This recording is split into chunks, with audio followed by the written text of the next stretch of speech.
তা আজ ছিল বন্ধুরা ফলহারানি অমাবস্যা, তাই আজকের দিনে বলে নাকি ঠাকুরকে ফল দিতে হয় বা ফলের মালা দিতে হয়। তো আমি ভেবেছিলাম যে ঠাকুরকে ফলের মালাই দেবো, তো সঙ্গে সঙ্গে বললে তো কোনো ফলের দোকান রেডি করে দেবে না ফলের মালা, তাই আমি আজকে সব ফল কিনে নিয়ে এসেছি, সকাল সকাল কিনে নিয়ে এসে সেইটারই মালা করতে বসে গেছি।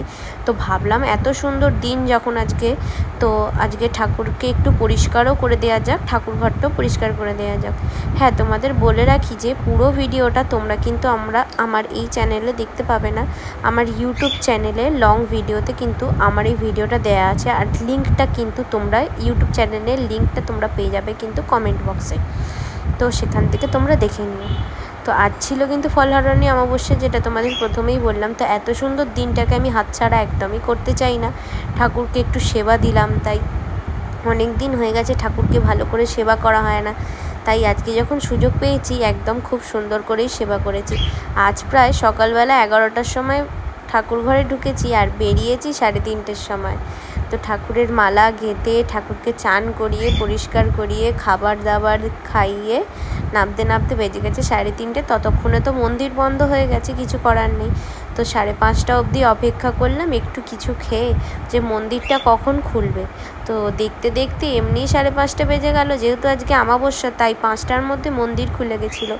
তো তাড়াতাড়ি করে যেই দেখলাম না মন্দির খুলে গেছে, তাড়াতাড়ি করে ফলপত্র নিয়ে যে মালাগুলো বানিয়েছিলাম সেগুলো নিয়ে মন্দিরের দিকে রওনা দিলাম।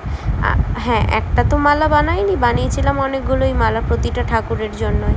তো বাড়ির যে কালী ঠাকুর তারা মা ছিল তাদেরকেও প্রথমে মালাটা পরালাম, তারপরে মন্দিরের বড় বড় একটা মালা বানিয়েছিলাম, 2খানা বড় মালা বানিয়েছিলাম।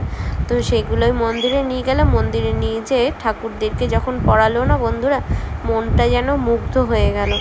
সত্যিই হয়তো আমার এই ফলের মালা বানানোগুলো হয়তো সফল হয়েছে, কারণ ঠাকুরের গলায় এই মালাগুলো রয়েছে।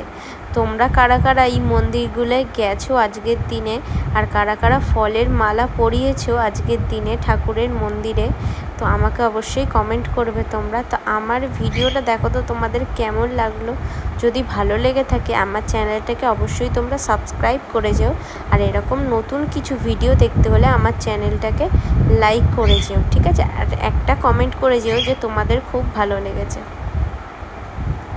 আজ এত বছর হয়ে গেছে আমার কোনো দিনই ইচ্ছে হয়নি যে ঠাকুরকে ফলের মালা দেব, হঠাৎ জানি না আজ কী ইচ্ছে হলো, তাই সব ঠাকুরের জন্যই যেটুকু পেরেছি মালা পরিয়ে দিয়েছি ঠাকুরকে, আর চলে গেছিলাম মন্দিরে।